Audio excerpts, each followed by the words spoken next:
XCRM vous propose un processus de gestion complet en intégrant la maîtrise des achats et des stocks dans les packs GESCOM+, suivi d'affaires et suivi de chantier, et pack business. Admettons qu'un de vos clients vient de passer une commande et que vous souhaitiez vous réapprovisionner car vous ne disposez pas du stock produit suffisant pour honorer cette commande. Vous allez donc partir de la commande de votre client en vous rendant dans Action, Vente, Opération de vente, Commande. Nous allons tout de suite nous rendre sur l'onglet Recherche pour aller rechercher la commande du client en question. Donc celle-ci, je clique dessus. La commande client remonte automatiquement. Si je me rends dans l'onglet Produits de ma commande client, je peux constater qu'il y a deux produits actuellement dans ma commande client. Un premier produit, un pare-brise anti-choc, et un deuxième produit, un rétroviseur central.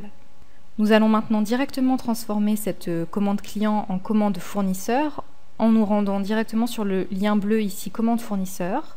Donc je clique. Voilà. Ma commande fournisseur va pouvoir être créée. Comme vous pouvez le voir, elle sera automatiquement reliée à la commande client numéro 2 sur laquelle nous étions à l'instant. Je vais rentrer un titre à ma commande fournisseur. Voilà pour le titre. Je vais aller chercher un fournisseur dans ma base de données fournisseur. Donc vous pouvez voir qu'automatiquement, effectivement, le moteur de requête filtre sur le type fournisseur. Donc j'ai ici l'ensemble de ma base fournisseur. Je vais choisir celui de mon choix, donc par exemple celui-ci. Je peux éventuellement aller rechercher un contact qui est la personne physique chez mon fournisseur. Et je clique ensuite sur Insérer.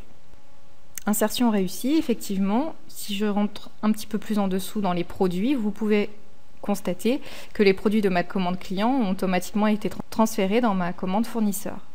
Si je le souhaite, évidemment, je peux supprimer au cas par cas les produits qui ne nécessitent pas d'être réachalandés. Donc si vous le souhaitez, vous pouvez envoyer directement cette commande fournisseur par mail à votre fournisseur en cliquant sur le lien ici, sur l'icône de l'envoi d'email. Donc c'est ce que je fais. Voilà, vous pouvez voir donc le logiciel reprend automatiquement le mail du contact associé à la commande fournisseur. Je peux éventuellement y affecter un modèle de mail, comme celui-ci. Voilà. Et vous voyez que ma commande fournisseur est automatiquement intégrée en pièce jointe à mon mail. Je peux éventuellement demander un accusé de réception et je clique ensuite sur Envoyer. Envoi réalisé. Ma commande vient d'être envoyée à mon fournisseur. Évidemment, si vous préférez, vous pouvez l'exporter ici directement. Voilà, en format PDF pour l'imprimer. Entre-temps, vous pouvez voir que l'état de ma commande est passé de l'état donc brouillon à l'état en cours du fait que la commande fournisseur a bien été envoyée. Effectivement, si je me rends sur l'onglet Suivi ici même, donc je peux constater dans le suivi que ma commande est passée donc de l'état de création ensuite à l'envoi de documents qui a bien été effectué donc le 20 août à 16h24 par Internet. Maintenant que la commande fournisseur est passée, nous accusons réception des produits qui sont arrivés chez nous. Pour cela, nous allons créer un bon de réception directement rattaché à la commande fournisseur. Donc pour cela, je me rends ici sur le lien bleu bon de réception. Je clique. Voilà, le bon de réception sera automatiquement rattaché effectivement au fournisseur du BOSC auquel était rattachée la commande et évidemment à la commande fournisseur elle-même. Donc je peux modifier mon titre si je le souhaite. Je clique ensuite sur Insérer. Insertion réussie, mon bon de réception vient d'être créé. Alors, en dessous, vous disposez de plusieurs onglets qui vont vous permettre d'apporter quelques précisions sur ce bon de réception. Donc, par exemple, dans Options, vous pouvez préciser une date de chargement de la commande fournisseur, également une date de livraison. Vous pouvez ici aller rechercher un transporteur dans votre base, si vous disposez d'une base transporteur. Donc en filtrant ici évidemment par type, donc ici dans cette base c'est classé dans Autres, donc je vais filtrer sur Autres, voilà, transport ici j'en ai un, je clique, voilà, mon transporteur est automatiquement affecté au bon de réception. Bon, évidemment je peux préciser le nom d'un chauffeur, un volume, un poids et des commentaires libres. Donc ces commentaires libres figureront évidemment sur le bon de réception, notamment si vous avez pu constater des différences ou en tout cas des problèmes sur la livraison de votre commande. Dans réception, vous retrouvez ici donc le nom de votre fournisseur, du BOSC, puisque c'est à lui que vous allez adresser ce bon de réception. En outre info, vous pouvez faire mention de commentaires autres sur bon de réception et dans champs personnalisés, vous pouvez retrouver des champs personnalisés que vous avez créés à proprement parler sur vos bons de réception. Dans produits, plus important, vous retrouvez donc les produits qui font vous accuser réception.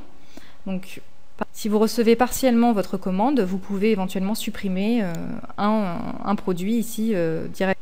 Donc ensuite, vous n'avez plus qu'à cliquer sur modifier. Voilà. Modification réussie. Dans recherche, évidemment, je retrouve l'ensemble des bons de réception dont je dispose dans ma base. Donc j'ai la possibilité éventuellement d'envoyer directement ce bon de réception par mail à nouveau ou de l'exporter ici, voilà, en format PDF, et vous voyez qu'on retrouve l'ensemble des informations telles que le transporteur que j'ai mentionné ici manuellement, la date de chargement, la date de livraison, etc. Donc après avoir créé notre bon de réception, nous pouvons le passer à l'état en cours. Ok, voilà. Et si nous revenons maintenant vers la commande fournisseur qui était affiliée à ce bon de réception, voilà, nous retournons tout de suite sur la commande fournisseur test, nous pouvons constater qu'elle a été passée à l'état terminé. En effet, donc, le fait de valider le bon de réception stipule que la commande fournisseur peut maintenant être clôturée. Pour avoir accès à l'état global de vos stocks, il faut vous rendre dans Produits, Gestion de stock. Vous retrouvez ici la valeur estimée de votre stock, donc ici à 9 841 €. Vous pouvez également choisir de filtrer pour retrouver uniquement le ou les produits qui vous intéressent plus particulièrement. Par exemple, si je souhaite retrouver uniquement les produits qui doivent être réapprovisionnés, je clique sur la case réapprovisionnement ici, puis je filtre. Voilà, ici je retrouve donc uniquement les produits qui nécessitent un réapprovisionnement.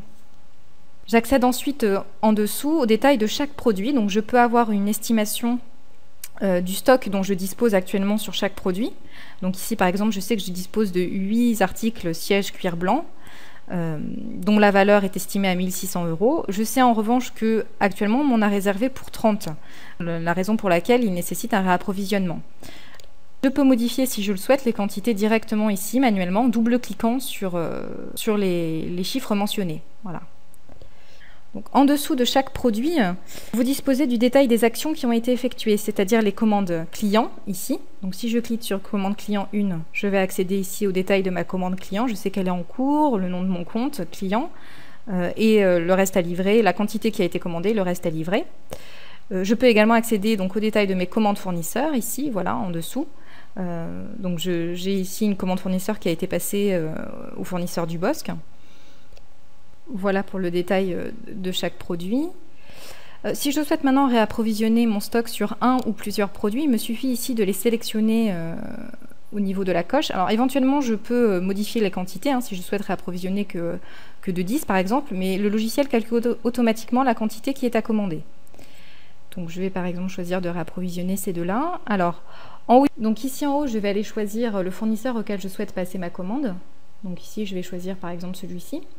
Et en cliquant ici sur le petit icône de sortie, je vais directement aller créer ma commande fournisseur. Donc vous voyez que le fournisseur que j'avais sélectionné a bien été pris en compte. Donc je peux créer un nom à ma commande, par exemple. Donc si je clique sur insérer, insertion réussie, et que je vais dans le détail de mes produits, voilà, je retrouve donc les deux produits dont je souhaitais réapprovisionner les stocks. Ma commande fournisseur est donc bien créée, je n'ai plus qu'à soit l'exporter, soit l'envoyer directement par mail. Si je souhaite maintenant accéder à un état général de mes commandes fournisseurs et de mes bons de réception, il me suffit de me rendre dans Actions, Achats, État des achats et Suivi des commandes ou Suivi des bons de réception. Donc, par exemple sur Suivi des commandes, voilà, je retrouve ici l'ensemble des commandes fournisseurs qui ont été passées. Je peux éventuellement filtrer pour ne retrouver que les commandes sur un fournisseur en particulier ou par encadrement de date. Je peux également, si je le souhaite, modifier manuellement les états de mes commandes ici directement, ou alors les transformer en bons de réception, ou encore les exporter directement en format PDF. En conclusion, sachez qu'il est possible de créer unitairement vos fournisseurs dans le menu Compte, en sélectionnant ici donc le type fournisseur. Vous pourrez créer ici donc unitairement vos fournisseurs.